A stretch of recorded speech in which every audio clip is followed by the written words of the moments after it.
This computer. Boa tarde, pessoal. Vamos dar início agora à segunda parte da palestra do professor Iá, falando um pouco mais sobre o nosso universo. Professor Iá, pode começar, por favor.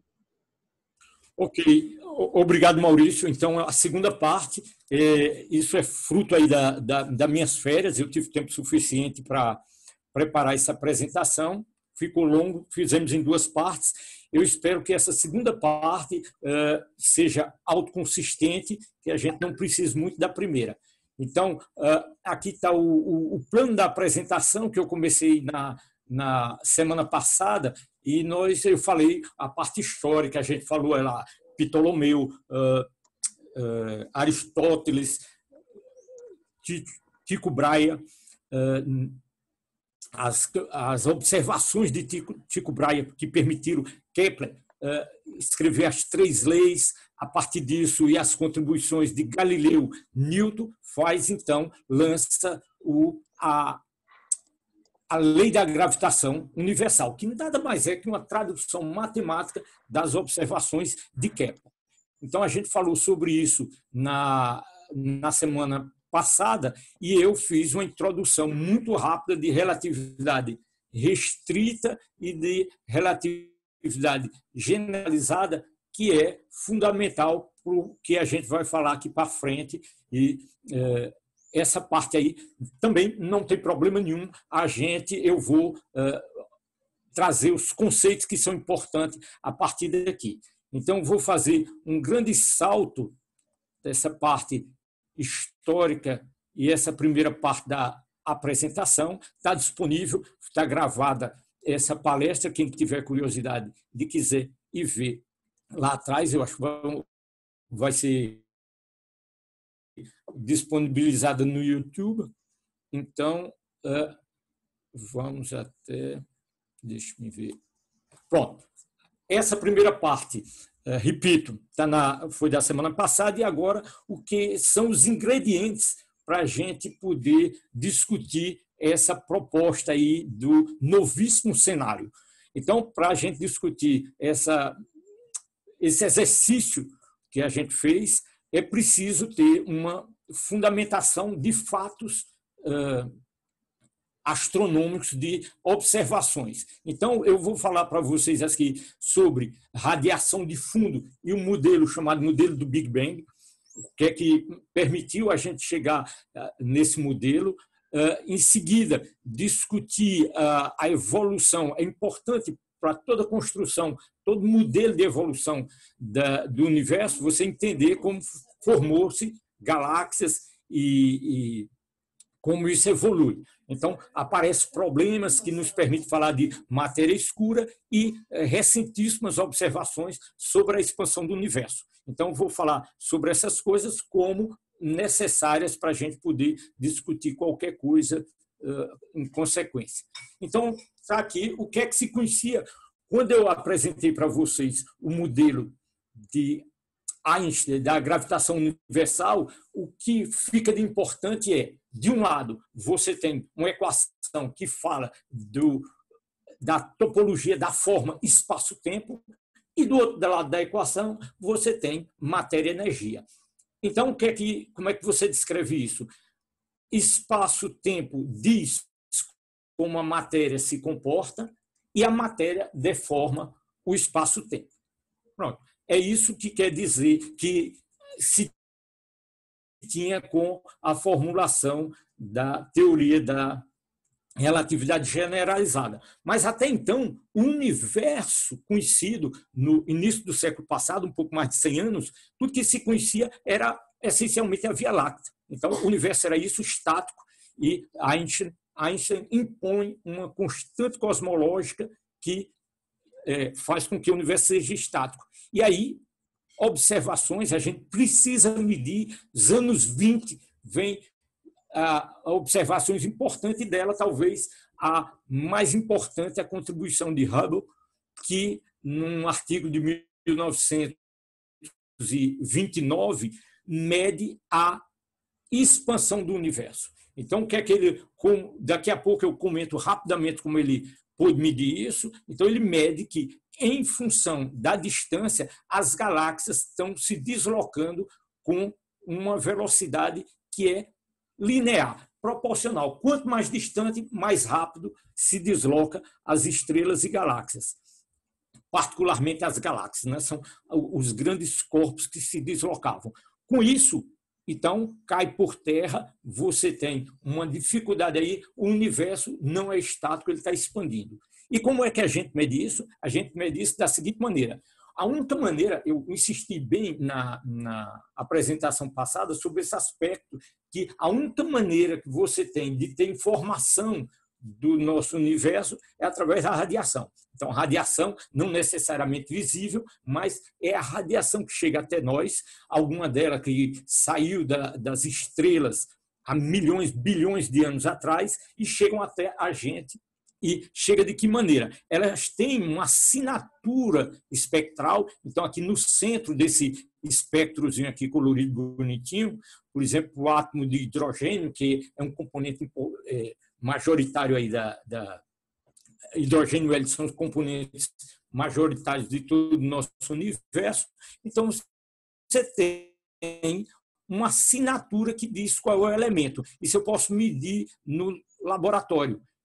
Se eu vejo o mesmo espectro deslocado para um lado ou para o outro, eu sei que o objeto que emitiu essa radiação está ou se aproximando ou se afastando. Então, eu posso medir isso com enorme precisão. E foi isso que foi feito por Hubble. Agora, vejam só, as medidas de Hubble, elas estão aqui no início desse novo espectro. E depois, recentemente, olha a quantidade de medidas que tem, que comprova, né? Lá quando você vê o primeiro espectro dele, isso ali, ele adivinhou mais ou menos essa relação linear entre velocidade e distância. Mas aqui você tem, então, uma claríssima confirmação dessa expansão do universo, em que os objetos, quanto mais distantes, mais rápido eles estão se afastando da gente. O que é que leva você a pensar que a gente tem algum problema, né? Nós somos, sei lá, indesejáveis, assim, todo mundo está se afastando da gente, ou então que você é o centro do universo. Não é bem isso a explicação é a seguinte: se você imagina, para descrever o seu universo, você consegue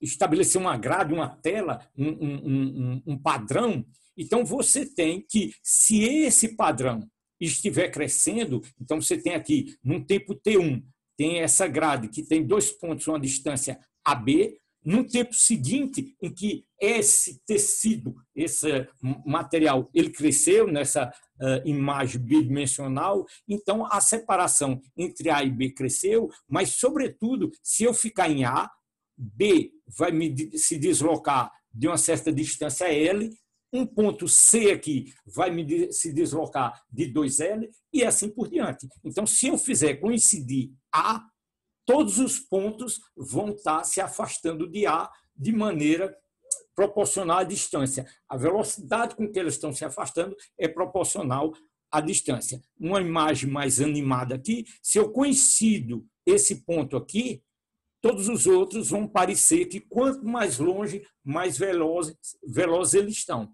Se você fizer essa mesma superposição em outro ponto, então, em um ponto lá, M, se o vizinho dele, N, está a uma distância D, ele vai se deslocar de ΔD. O outro, O, vai se deslocar 2ΔD, e assim vale para qualquer ponto. Então, se você imaginar a superfície de um balão, uma bolinha de sopro, né, que você bota, então os pontinhos estão todos, se ele tiver marcado os pontinhos nesse balão, uma tela, eles vão estar todos se afastando de todos ao mesmo tempo. É isso que quer dizer. Não são as galáxias que estão se deslocando, é o próprio universo que está crescendo. Essa é a única conclusão que você pode obter coerente com essas observações. Então, veja só, o que é que vem, então, fruto dessas observações. Essas equações não têm muita importância. o importante, talvez, para entender aqui, é essa figurinha. Se você entende que seu universo está crescendo, então você pode olhar para o passado, no passado ele foi menor, e no futuro ele vai ser maior.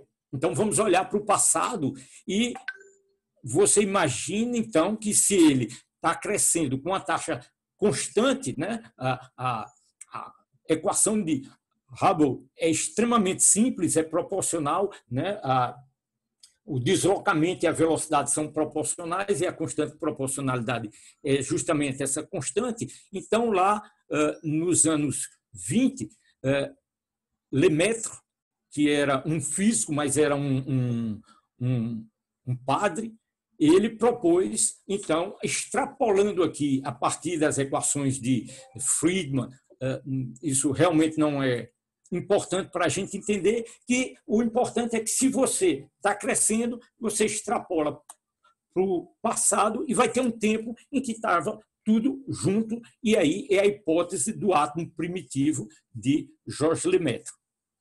Muito bem. O que é que Einstein tinha proposto na equação dele? Essa equação aqui, esse lado da equação, isso aqui são vários termos com esses índices, essa é a parte geométrica, né? Desculpe, a expressão do espaço-tempo, e desse lado, energia. Tudo isso aqui é constante, isso aqui é energia-matéria. E Einstein propôs esse termo suplementar que garantiria a estabilidade do universo. O que é que ele diz? Que foi o maior erro da vida dele ter proposto essa constante cosmológica, que vou falar daqui a pouco, ela volta no futuro. Então, você tem um universo em expansão e veja só, o que é que a gente sabe sobre o universo? Então, você tem aqui, numa escala que não é linear, o tempo aqui é uma escala, tecnicamente, é uma escala logarítmica, então você tem o universo atual, a origem do universo teria ocorrido há cerca de 14 bilhões de anos atrás, e nessa escala aqui você tem detalhes sobre o ponto inicial, há uma grande expansão, uma época de inflação, mas você não tem informação de nada sobre essas épocas até cerca de 3 minutos dessa origem, que é quando a radiação e as partículas iniciais, hélio e hidrogênio, núcleos de hélio e hidrogênio, estavam presentes na composição que a gente conhece hoje. Então, a partir daqui você tem, nessa época, você tem, então, um universo onde você tem partículas carregadas, núcleo, né, de prótons ou elétrons, que está espalhando a luz de uma maneira absolutamente fantástica. Então, você tem todo o universo, se você quiser, todo o universo está iluminado. Até o momento, isso aqui, com o passar do tempo, o universo resfria até chegar nesse ponto crucial. A partir daqui a gente tem informação.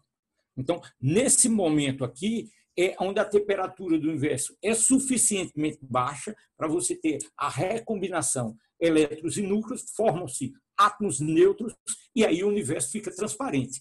Quando ele fica transparente, ele fica escuro. Você só vê a luz diretiva, né?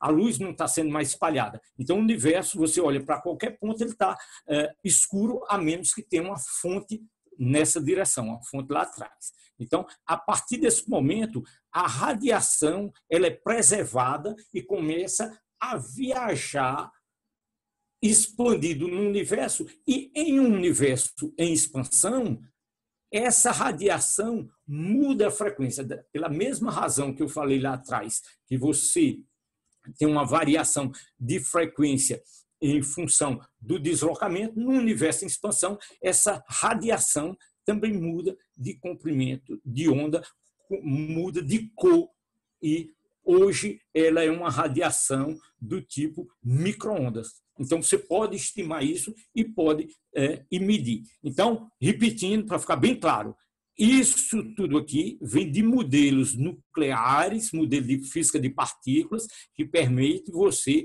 desenhar alguma coisa, né, um modelo, né, sobre a origem do universo. Informação medida a partir daqui. Ok.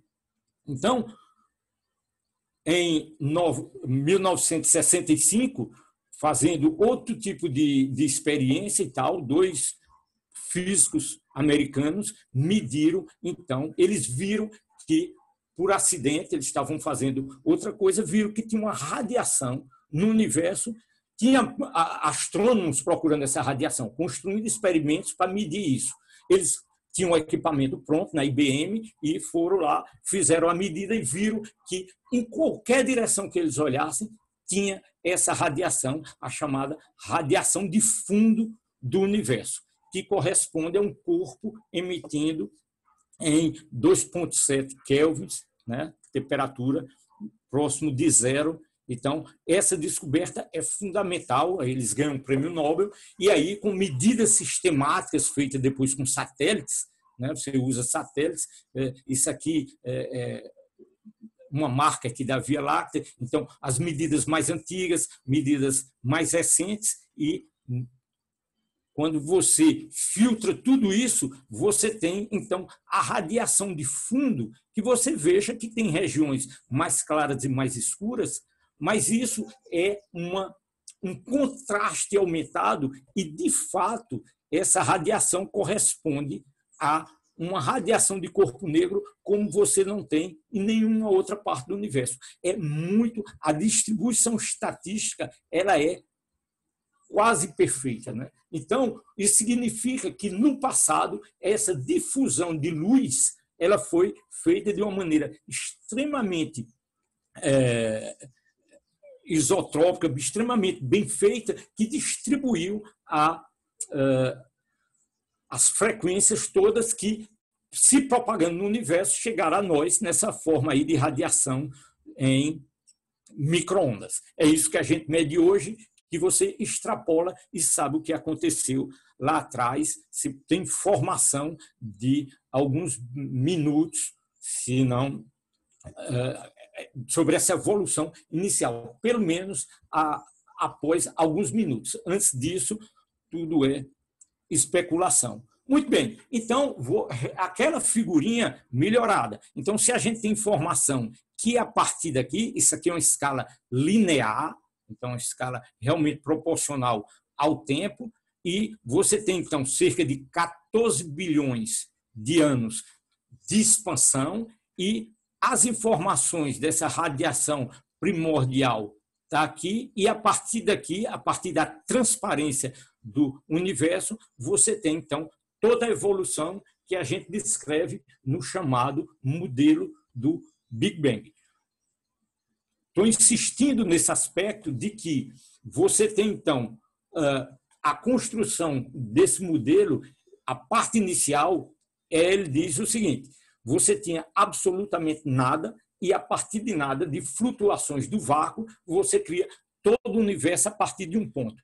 Existe uma expansão inflacionária, exponencial e tal. Eu acho que não vamos entrar no detalhe dessa discussão aqui, mas eu quero discutir o que acontece depois, que vai permitir a gente construir uma alternativa para esse modelo do Big Bang, que diz, essencialmente, a evolução a partir daqui. Então, vamos discutir o que ocorre ainda para o passado, o que ocorre nessa parte intermediária. Está tudo expandindo, mas a pergunta é: como é que você forma, então, galáxias, como é que você forma estrelas, como é que você forma aglomerados de matéria? Então, essa é a discussão agora que a gente vai apresentar para vocês, e eu trouxe essa imagem aqui como suporte para o meu argumento.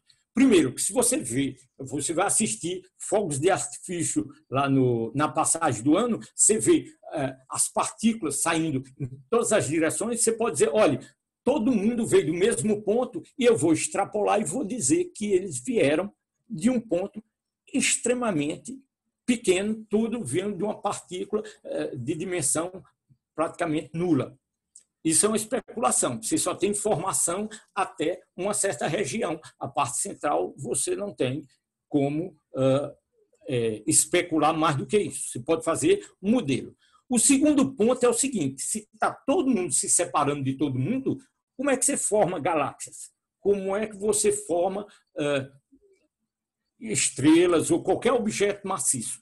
Tá certo? Então, todos os átomos, todas as partículas formadas, uma está se separando da outra. Você precisa, então, alguma coisa que permita que eles se aproximem. Então, você vai ter uma competição entre a força gravitacional, tem alguma coisa assim que atrai essas partículas. Mas aí você precisa, né, construir um modelo onde essas partículas, se tem uma certa densidade de partículas, que estão se afastando uma das outras, e você precisa ter flutuações. Então, qual é o argumento que se usa? É que existem essas flutuações lá do background, lá que a radiação de fundo nos informa que tinha flutuações de temperatura, tinha flutuações, então, de densidade de matéria, que permitiu você ter regiões um pouco mais densas do que outras, e isso permitiria, então, você, devido à força gravitacional, ir acumulando matéria, formando as estruturas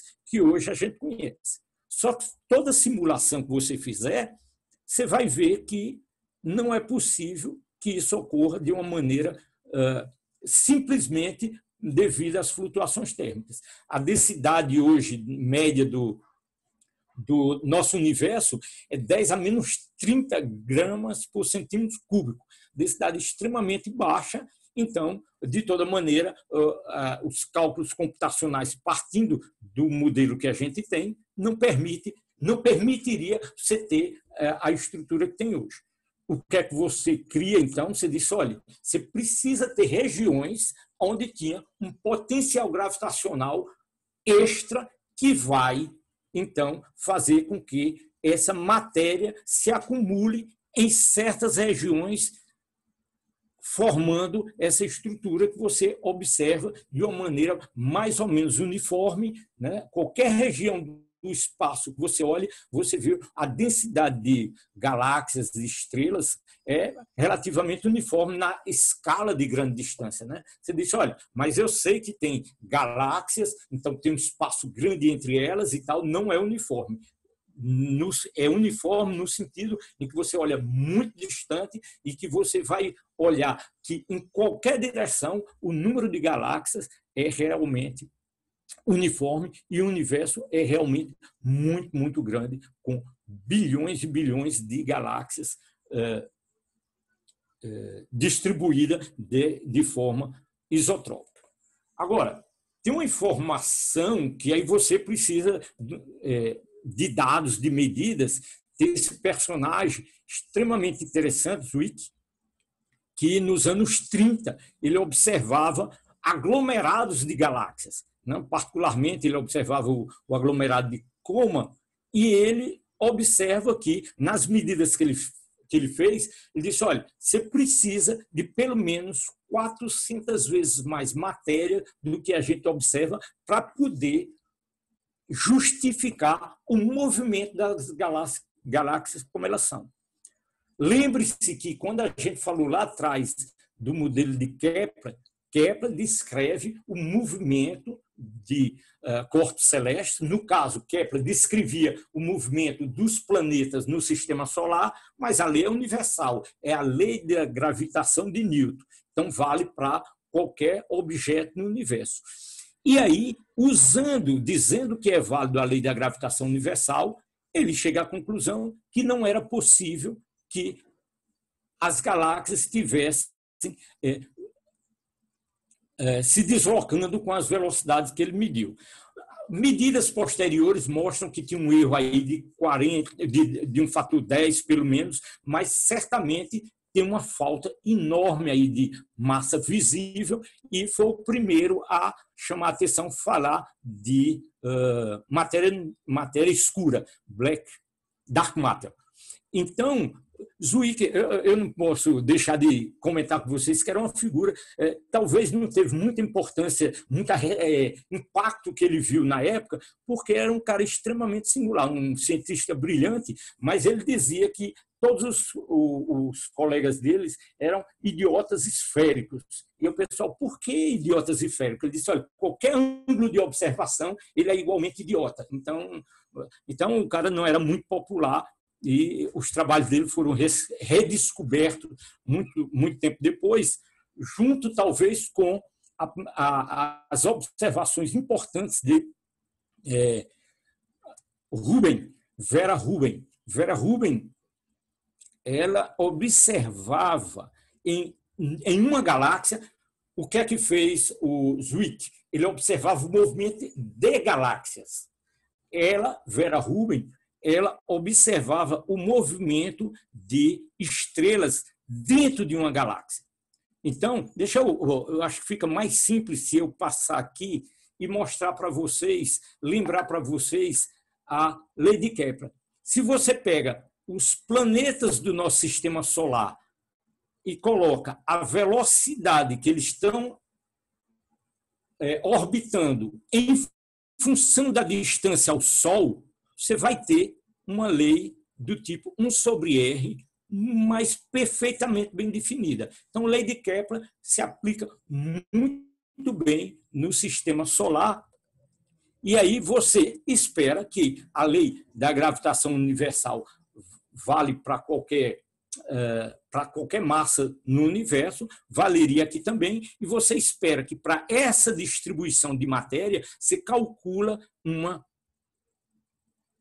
distribuição de velocidades. Então, em função da distância, as velocidades para as estrelas deveriam seguir essa distribuição aqui da lei de Kepler. E o que você observa, na verdade, é que não só ela não decai, foi ligeiramente crescente aqui. Então, temos um problema sério, que a lei da gravitação, tanto com as galáxias, como dentro das galáxias, você tem uma distribuição de velocidade que não segue lei de Kepler. Lei de Kepler é essencialmente virial e energia cinética é igual a energia potencial, e você tem, então, uma expressão simples para velocidade em função da distância. Muito bem.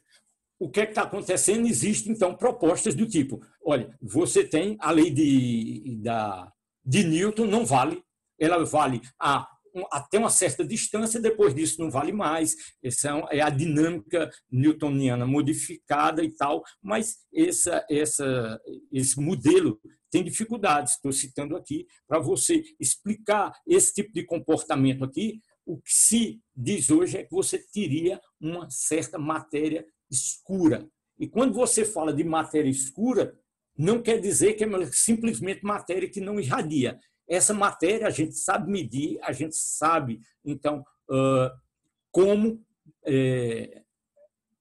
identificar toda a matéria do universo que seja de natureza bem conhecida. Daqui a pouco eu volto sobre isso. Então, existiria uma matéria cuja distribuição seria mais ou menos... Então, aqui você tem, por exemplo, uma galáxia, e você precisaria de uma distribuição de uma matéria que você não tem a menor ideia da origem dela, essa chamada matéria escura, que estaria mais ou menos representada aqui. Muito bem. Então, se procura, isso é uma área de pesquisa muito intensa, se procura no espaço, nos aceleradores. Olha a lista aqui de candidatos para essa matéria escura. Por exemplo, você teve resultados recentes no acelerador em Genebra, que estavam procurando essas partículas, WIMPs, né? Partículas que interagem muito pouco, mas que têm um efeito gravitacional importante. A gravidade tem que aparecer. Então, só dizendo que o problema está em aberto, se procura aqui na Terra, seja nos aceleradores de partículas, identificar partículas que poderiam existir e justificar essa toda essa quantidade de massa, daqui a pouco eu vou quantificar isso, ou você vai, então está aqui, mas qual a dificuldade? A dificuldade é que você tem modelos de física de partículas muito bem estabelecido, onde você conhece muito bem as propriedades, os bósons, quarks, e fica realmente muito difícil você ter uma partícula tão importante que não esteja classificada aqui e que não se conheça. Mas se procura. Então, para dizer que exemplificar quão importante e quão ativo é esse campo de pesquisa, isso aqui é um artigo da Science de cerca de um mês atrás, junho 17 desse ano, em que mais um resultado inconclusivo de pesquisas, né? Então, os caras vão em cavernas, colocam detetores para medir áxions ou partículas que extremamente exóticas e, até hoje, são décadas de procura dessas partículas e não se encontra. Então, matéria escura que explique a estrutura do universo e as galáxias, em última instância, e a própria dinâmica nessas galáxias não tem explicação, e tudo que você não conhece, você dá um nome interessante, é a matéria escura, e esse é, então, o ponto misterioso. Olha, uma área interessantíssima, a astronomia é uma área extremamente interessante, no aspecto que, quanto mais dados você tem, e daqui a pouco vem outro exemplo mais dramático ainda, quanto mais você observa, mais obtém informação, mais problemas surgem, né? Então, mais você descreve muito bem o que está acontecendo, mas com dificuldades de modelos muito grandes. Ok, então vamos para a parte seguinte, que eu descrevi assim de uma maneira extremamente rápida, né, o que nós vimos para o passado e o futuro. Então, o que é que acontece a partir de agora? Então, vamos fazer uma representação pictorial aqui simples do que está acontecendo. A gente está aqui, o nosso momento no universo está aqui, no passado, toda a matéria, e nesse eixo aqui está representado, então, a distância média entre as galáxias. Então, num certo momento lá atrás, né, que eu sei que é da ordem de 14 bilhões de anos, eu tenho, então, toda a matéria convergindo para um ponto. Se é um ponto, não é, mas ela converge para um volume muito pequeno. A questão é, como é que esse universo está evoluindo? Eu posso ter aqui, por exemplo, então, esse ômega aqui representa, grosso modo, é uma unidade, uma grandeza adimensional que relaciona a densidade do universo com uma certa densidade de referência, e se essa densidade for, esse ômega for 1, quer dizer que o universo tende para esse valor dessa densidade limite, que é o denominador. Então, ele tende para 1, tende para essa densidade última, você vai ter um volume finito último do universo. Você pode ter uma situação em que você tende assintoticamente para ômega igual a zero. É quando o universo, se ele estiver crescendo dessa maneira, ele vai crescer indefinidamente.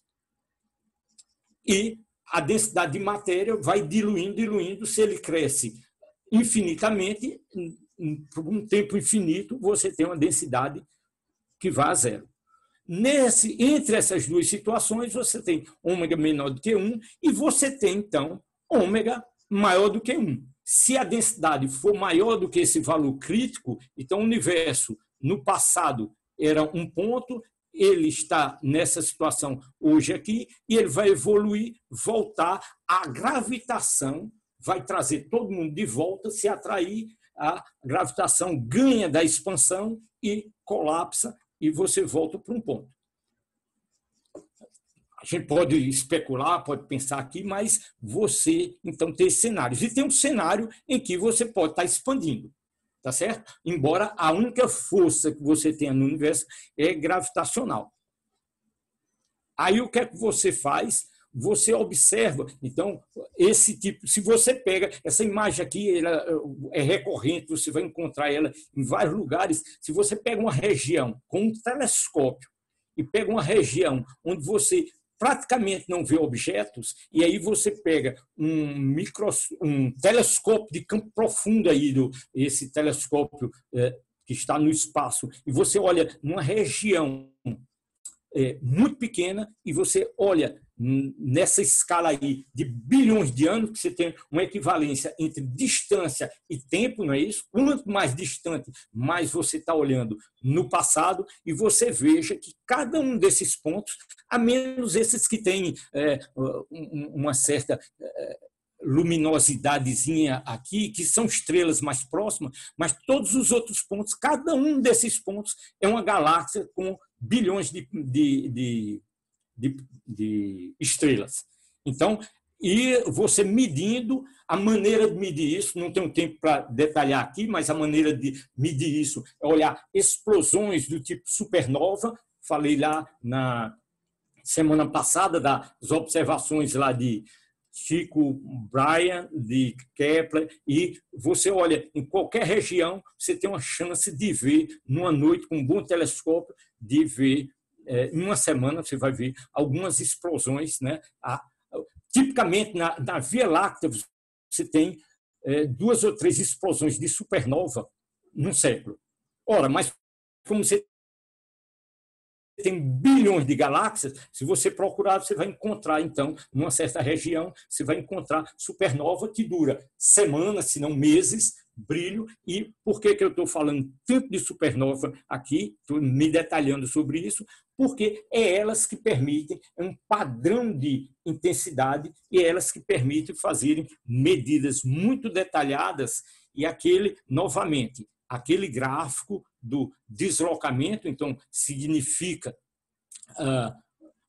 medir, em última instância, você pode medir a constante de Hubble, mas aqui você tem o deslocamento para o vermelho, né, o efeito Doppler, que me permite medir velocidades, e aqui você tem a intensidade da radiação, que, no fundo, dá informação de distância. Então, distância e velocidade que você mede aqui, e você vai ver, olha, aqui, a curva que você teria densidade igual a 0 está aqui. E o que é que você está observando é que existe um ligeiro desvio para aceleração.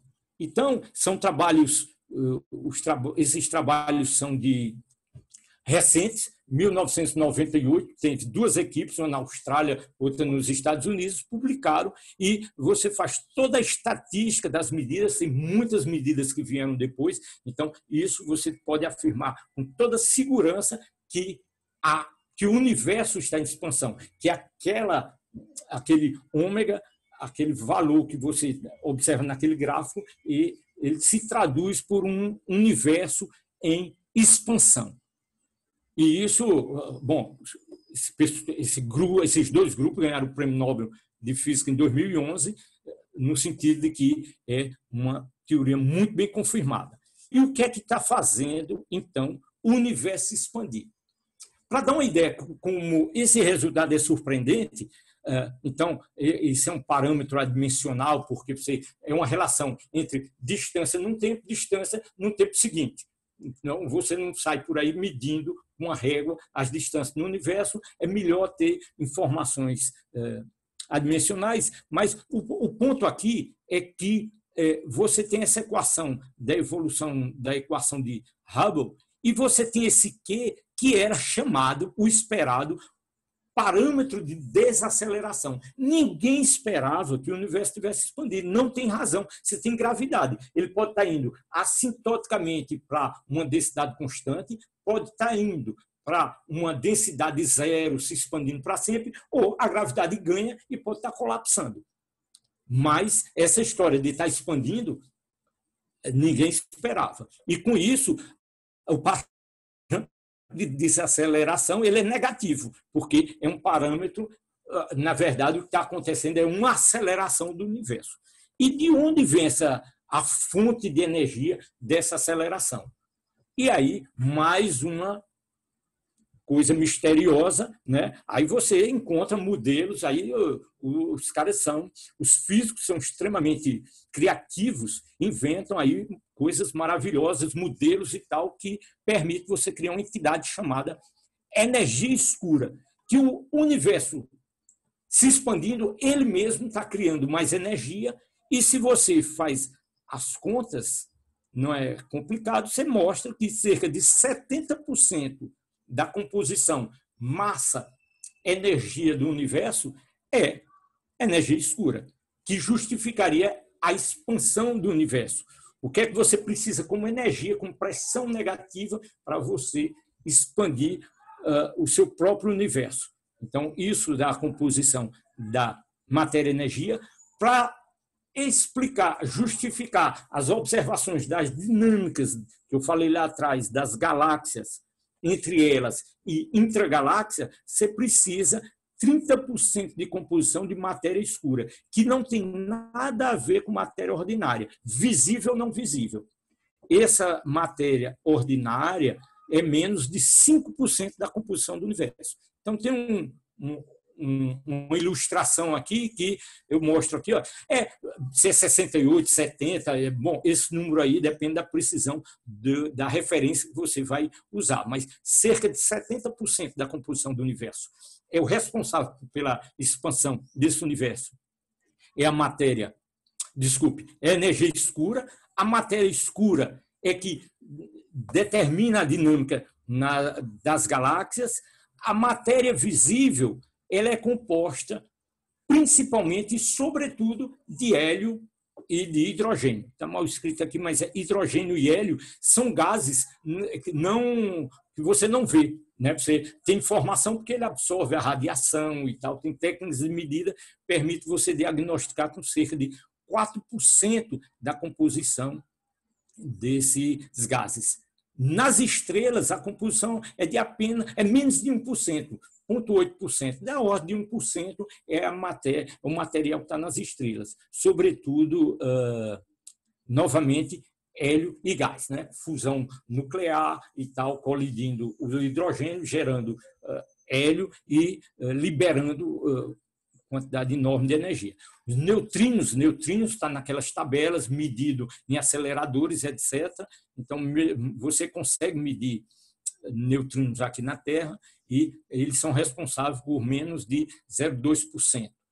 E todos os outros elementos químicos que formam a Terra, os planetas e todo o resto, né, é menos dessa ordem aqui de 2,5 em 10 mil. Essa é a 0,025% para todos os outros elementos químicos que são formados. Bom, não tenho tempo para comentar sobre isso, são formados nas supernovas, na explosão de estrelas e tal. Originalmente, no início do universo, apenas hélio, hidrogênio e lítio foram formados. E a radiação, né, nesse conceito de Einstein, matéria e energia tem uma relação, toda a radiação que diminui a sua contribuição cada vez mais, porque o universo expandindo, a contribuição da radiação que a gente conhece, né, da luz que a gente vê, e sobretudo da radiação de fundo, conta com uma fração muito, muito pequena. Muito bem, então esse é o quadro que eu vou resumir. Eu ainda tenho, 10, 15 minutos para concluir, e aí vou apresentar para vocês algumas ideias, as novíssimas ideias ousadas que você faz em quarentena. E, para isso, deixa eu revisar rapidamente quais são os pontos importantes aqui. Então, quais são os pontos importantes? Big Bang. O Big Bang não estou falando da explosão necessariamente, aquela explosão inicial, porque a gente não tem maneira de descrever exatamente o que ocorreu ali. Não tem informação. Ciência se faz com questionamento e com observação. E isso você não tem, mas você sabe que a partir das observações do crescimento do universo, você pode extrapolar para cerca de 14 bilhões de anos o início. Então, você teria pelo menos uma parte extremamente densa do universo. extremamente denso significa extremamente quente, altas temperaturas, e essas informações, a partir do momento que o universo fica transparente, ela se propaga e hoje corresponde a uma radiação que é o equivalente à emissão de um corpo a cerca de 3 Kelvin de temperatura. Essa radiação extremamente uniforme, as flutuações térmicas são muito pequenas, é de uma parte em 10.000. É isso, né? 100.000, né? 10 a terceira mais 2, 100.000. Uma parte em 100.000. Então, a interpretação atual do universo é que você tinha nada, flutuações quânticas. Agora, como é que você tem flutuação quântica se você não tinha um universo? Eu entendo muito bem, tem vários fenômenos que a gente explica hoje no dia a dia em um laboratório, mecânica quântica, que vem do fato de que você tem flutuações importantes no vácuo e que permite, então, você explicar uma série de coisas. Agora, se você não tinha nada, o próprio espaço-tempo não existia, o que é que estava flutuando para dar origem a um universo inteiro? Essa é uma dificuldade dessa descrição. Segundo ponto, como explicar a formação e a velocidade das órbitas nas galáxias. Então, esse desvio da lei de Kepler leva a uma dificuldade que você resolve dizendo onde é que eu preciso ter matéria para que a lei de Kepler funcione. Então, eu crio uma distribuição de matéria e digo que está aí a minha matéria escura, mas que não é uma matéria que não irradia. A matéria que não irradia, você consegue, então, medir em vários galáxias. Você tem informação, aqueles 4% majoritários da radiação, da composição lá de hidrogênio e hélio, você diagnostica aquilo, embora não tenha radiação emitida, né? Você tem, sim, absorção. Então, vem a matéria escura, que é uma entidade física aí de natureza completamente desconhecida. Surpreendentemente, há cerca de 20 anos atrás, se mediu o movimento acelerado das galáxias muito, muito distantes, significando que o universo está em expansão acelerada, que está em expansão, se conhece desde as medidas de Hubble, lá em 1900, os anos 1920. Mas que essa aceleração, que essa expansão ela é acelerada, e isso são as medidas de 1998 das duas equipes que mediram, então, a radiação de supernovas e, bom, outras medidas confirmam, então, um resultado bem aceito, né, bem estabelecido, e para isso você diz, então, que tem uma energia escura que justifica, apesar da única força que atua nessas dimensões, que é a força gravitacional, a interação gravitacional, o próprio espaço-tempo, você cria, então, uma energia escura para explicar isso. E aí, vamos lá para uma proposta. Então, a proposta que a gente fez, que a gente está querendo brincar aqui com vocês, refletir e vamos, então, discutir, ela explicaria, então, todos esses três efeitos. Então, qual é a ideia?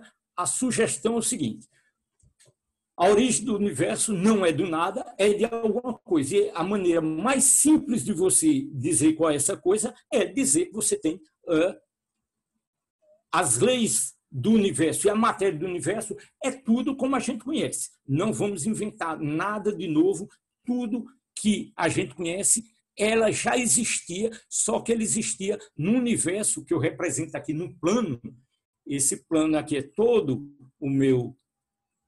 uma parte do meu universo, e dentro desse universo tem uma parte aqui, uma dinâmica que a gente não vai entrar aqui em detalhes, colapsou. Você tem matéria colapsando no nosso cosmos, aqui você vê black holes né? Buracos escuros, onde nem a luz escapa, grandes densidades. A gente falou da aula na semana passada e a gente já mediu colapso de buracos escuros, de buracos negros.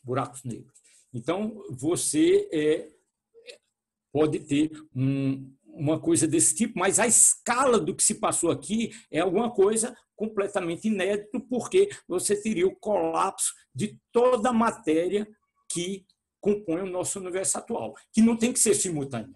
Então, esse colapso ele foi ocorrendo e o próprio espaço-tempo, como a gente viu lá, aquela deformação da estrutura do espaço-tempo, ele vai ocorrendo de maneira que, quanto maior a densidade de matéria, você vai, então, acumulando até o ponto em que você teria tido, né, como ocorre numa supernova, você teria tido um fenômeno de expansão violenta desse espaço-tempo. Só que aí você separou bastante do seu universo de background e eu vou argumentar daqui a pouco por que essas duas figuras estão separadas. Então, esse espaço-tempo aqui tem uma identidade própria e independente do universo de background, a menos da interação gravitacional. Então, desta forma, você tem o que está acontecendo aqui, uma representação pictorial aí bem simples. Você teria uma região nesse dito universo de background, você teria uma região de colapso, uma deformação do tempo. Isso aqui você calcula, precisa nem de relatividade geral. Numa primeira aproximação, você utiliza relatividade restrita, corpos acelerados, atrasa no tempo. É a história, o paradoxo dos gêmeos, que se alguém viaja a uma certa velocidade, argumentei bem sobre isso, isso é bem conhecido, isso é medido, isso tem problema nenhum, você tem então... Agora, nessa escala, você teria um recuo no tempo em relação a esse universo da ordem de bilhões de anos. E, com isso, o tempo passa a evoluir nesse novo cosmos de maneira praticamente independente desse aqui. De que forma? Da forma seguinte. Então, um pouquinho de matemática aqui, que uma representação naquelas coordenadas de Minkowski, né? Eu falei muito rapidamente sobre isso, mas a gente vai ter que falar um pouco disso, que ele representa coordenadas de espaço e de tempo, tá certo? E aí você pode construir toda a relatividade a partir disso, da invariância das distâncias nesse espaço, mas tem umas coordenadas aqui, então não interessa muito os detalhes, mas simplesmente de dizer que se você tem espaço, vamos pegar uma única dimensão e tempo, e se isso aqui é a velocidade da luz, as unidades aqui, eu vou fazer as unidades de maneira que C é igual a 1. Então, qualquer corpo se movendo aqui, por mais rápido que ele vá, ele nunca vai ultrapassar a velocidade da luz. Então, qualquer corpo se deslocando aqui, ele tem que seguir uma trajetória que, no máximo, vai ficar assintótico a essa reta aqui. Então, isso é uma representação de qualquer objeto se movendo no universo de fundo, né, esse universo de background, ou no nosso, em qualquer universo, se obedece às nossas leis de física, ele é descrito por uma representação desse tipo.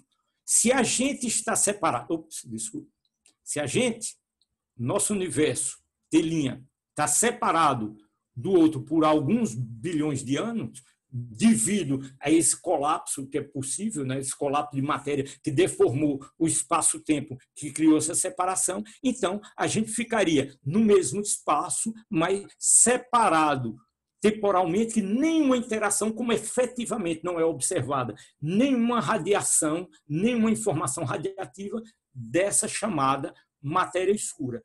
E o que é a matéria escura? Nada mais é do que o universo de fundo, que tem uma topologia que vai influenciar o crescimento do nosso cosmos. Esse nosso cosmos, ele cresceu como? Por que houve acúmulo de matéria e por que tem todas essas peculiaridades, essas observações aparentemente inexplicáveis? porque você tem um universo de fundo atrasado no tempo que cria esses campos de potenciais, e se você tem um campo de potencial gravitacional, é ali onde você vai acumular matéria. Então, você explica a origem, sem ter nenhuma coisa misteriosa, um Big Bang, uma grande explosão vinda do nada, você tem simplesmente um colapso e um ressurgimento de um novo espaço-tempo, que seria o nosso cosmos. Você teria uma evolução sobre a influência desses potenciais da própria estrutura do espaço-tempo de fundo, do universo de background, influenciando a nossa evolução, e você teria ainda como explicar. Então, se você for resolver as equações de Einstein para o nosso cosmos, você agora sim pode trazer de volta a constante cosmológica de Einstein. Mas aí você entende, você bota ele onde você quiser. Você pode dizer que a matéria bariônica, ou seja, a matéria real, que está influenciando o nosso universo, não diretamente, porque poderia, em outro momento, posso argumentar porque não pode ser uma relação direta, as partículas os corpos estão se deslocando com velocidade acima da velocidade da luz, o próprio universo está expandindo, então não poderia ser uma interação direta, mas você pode dizer que você está deformando via o espaço-tempo de background, você está deformando o G que gera, então, essa expansão. Ou seja, a expansão do nosso cosmos não é uma expansão livre, é uma expansão sobre a influência do universo de background. Agora falta fazer as contas, né? Resolver isso aqui, criando um modelo para isso aí. Então, feito isso, você então teria todos os ingredientes e terminar no tempo, eu acho que não completei 1 hora. Então, você tem um universo de background que geraria a matéria que permite você, então, ter o início do nosso universo, você justificaria a topologia das nossas galáxias, essa distribuição, porque você teria toda uma estrutura influenciando essa evolução, não é um cosmo independente e evoluindo de maneira isolada, tem sim uma estrutura background, então justificaria plenamente, e justamente o fato desse universo de background tá presente, você tem então uma interação que permite, então, justificar, e aí você vai ter que desenvolver os seus modelos, resolver para discutir qual é a curvatura desse espaço-tempo que permitiria você observar a evolução da curvatura do nosso espaço-tempo de maneira acelerada nos últimos 5 bilhões de anos. Então, exercício computacional, resolver aquelas equações que, se alguém acreditar nisso aqui. Então, essencialmente, era isso que eu queria falar para vocês, fazer um pequeno, a partir da semana passada, fazer um histórico Ptolomeu, o modelo aristotélico, etc., chegar aqui a esses fatos recentes, observacionais, o modelo vigente que a gente considera válido da relatividade generalizada e uma proposta de um cenário possível e generoso, porque com uma única ideia você explicaria todo esse conjunto de observações.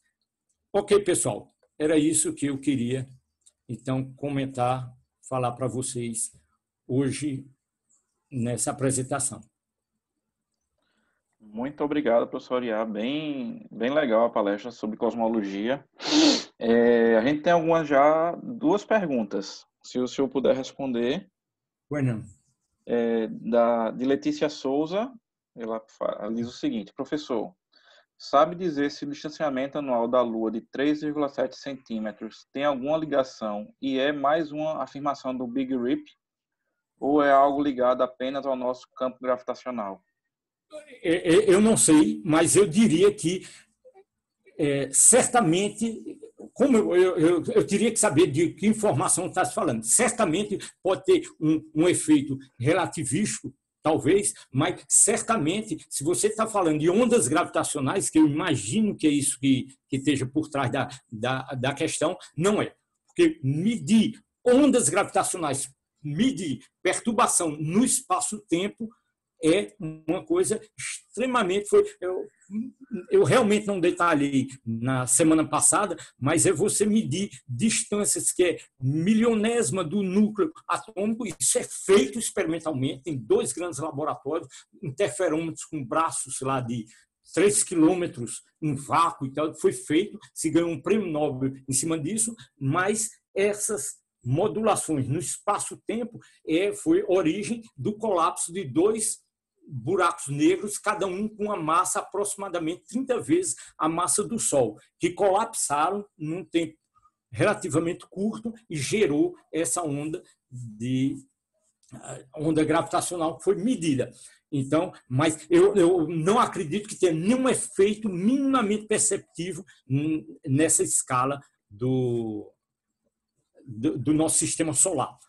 Agora, efeitos relativísticos, eu não sei qual é o sentido da pergunta, mas efeitos relativísticos sim existem. Existem os efeitos relativísticos nos sinais nos satélites que estão em órbita. Você, como eu comentei na vez passada, para você ter o seu GPS funcionando, você tem que levar em consideração não só a relatividade restrita, né? A velocidade da luz é uma constante independente do observador, mas o fato de que o espaço-tempo é curvo pela presença da Terra. E é suficientemente importante que, se você não corrigir, vai dar um erro na precisão de sua localização.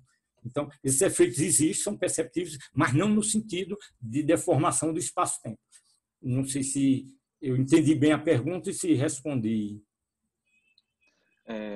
Se a Letícia quiser comentar, ela está aqui ainda. Se quiser comentar alguma coisa, pode abrir o microfone e ver. Senão eu passo para a próxima pergunta.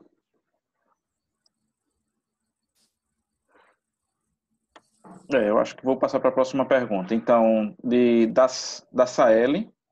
Professor Uriah, excelente palestra.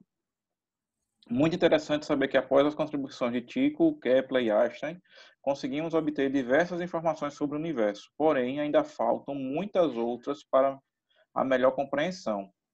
Sei que pode ser algo não trivial, mas o senhor poderia falar sobre a teoria das cordas e qual é a importância dela a respeito do estudo sobre o universo?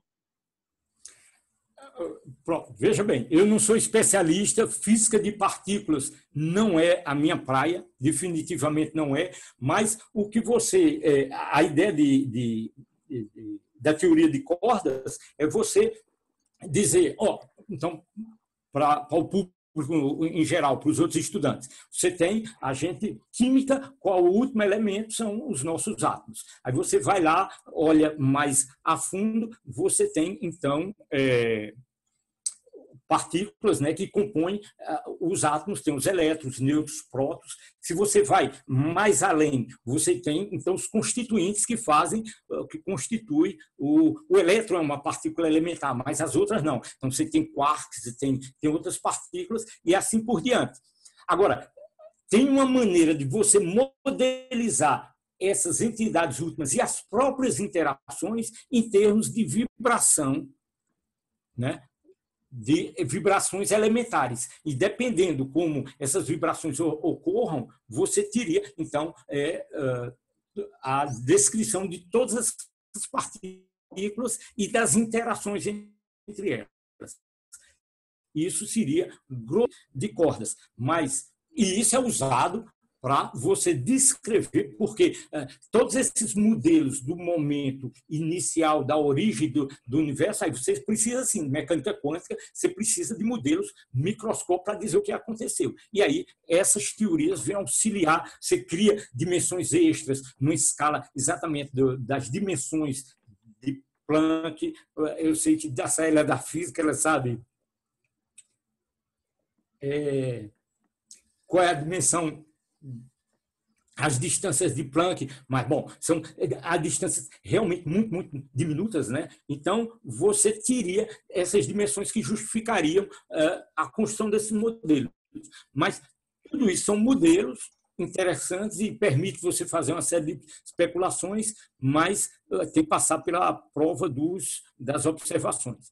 Então, existem muitos modelos, não são poucos. Eu mostrei uma tabelinha ali muito rápido do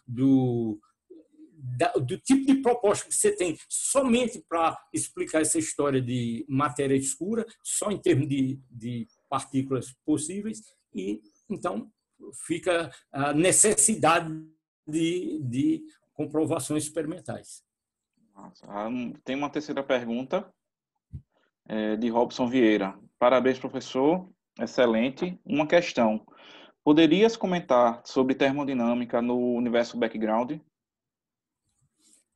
Essa é uma boa pergunta, né? Porque é termodinâmica que permite você explicar, por exemplo, a origem. Eu esperava uma pergunta do tipo, mas como é que você sabe que é 70%, 30% e tal, a matéria escura? Da termodinâmica.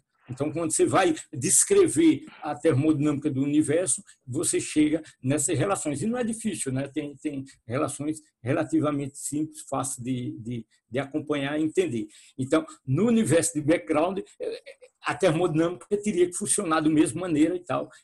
Mas tem muito chão antes de chegar aí. Eu acho que se alguém quiser entrar nessa provocação desse modelo, certamente teria que fazer a descrição, mas eu acho que não teria dificuldade nenhuma, porque é tudo coerente.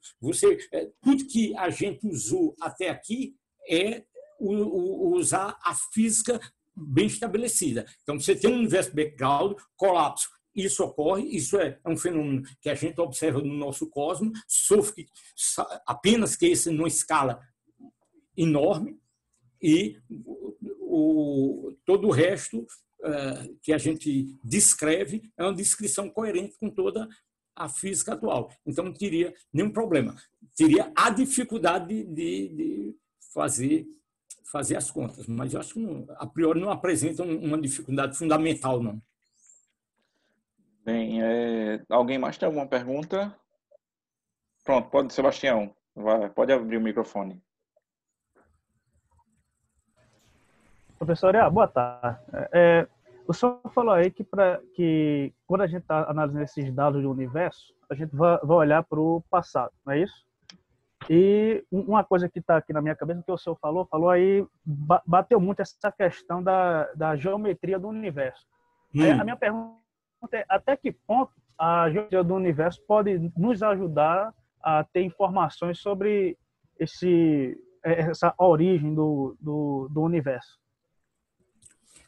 Veja só, Sebastião, a geometria... Primeiro, quando você fala de geometria, você não pode separar a geometria no sentido do espaço, você tem que falar na geometria espaço-tempo. Vai junto, né? O tempo e o espaço. Daí, aquela dificuldade de escrever as equações, e você usa grandezas adimensionais, tem que ter muito cuidado, porque o tempo e o espaço são coordenadas de um mesmo sistema.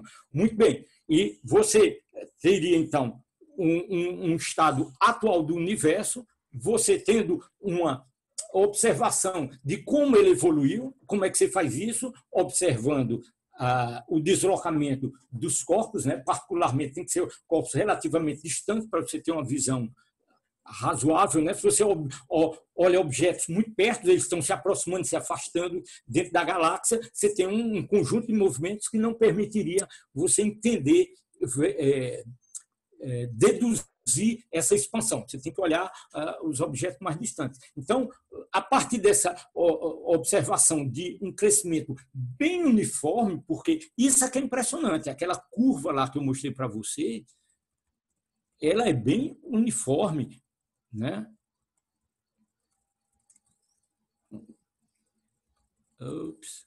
Cadê? Então, crescimento. Pronto, está aqui. Isso aqui é um crescimento, né? Algumas galáxias são, mas ninguém discute que isso aí é uma relação linear, proporcional, muito bem definida. Então, isso é muito sólido como evidência. Agora, você tem que entender que, e por isso talvez tenha uma certa dificuldade, é que antes você não tinha nada e quando você cria alguma coisa, nesse modelo, você cria não só o espaço como o tempo. Então, aí a pergunta pode ser, nesse modelo, o que é que existia antes? Não existia nada, nem tempo, nem nada. Ou seja, tudo acontece, o instante inicial é no instante que começa a acontecer alguma coisa. Por isso que eu prefiro um modelo mais conservador, em dizendo que já existia, então você tem um universo que parte dele colapsa, cria um cosmo em particular, pode ter outros cosmos, e aí você pode especular que tem outros, as influências, isso vai se colapsar de novo, vão se fundir, e você vai ter, talvez, uma situação mais confortável do ponto de vista psicológico, intelectual, se você quiser, do que simplesmente um universo que está acelerando, está todo mundo embora e vai ficar tudo muito frio, com densidade tendendo a zero, e acabou-se. E isso é um acidente temporal que a gente esteja aqui nesse momento e que nunca mais vai existir. Nem gente, nem universo, nem coisa nenhuma. E aí a gente entra para um campo aí que só em outro momento a gente conversa, Sebastião. Pronto. Mais alguém, pessoal? Alguma dúvida? Alguma pergunta?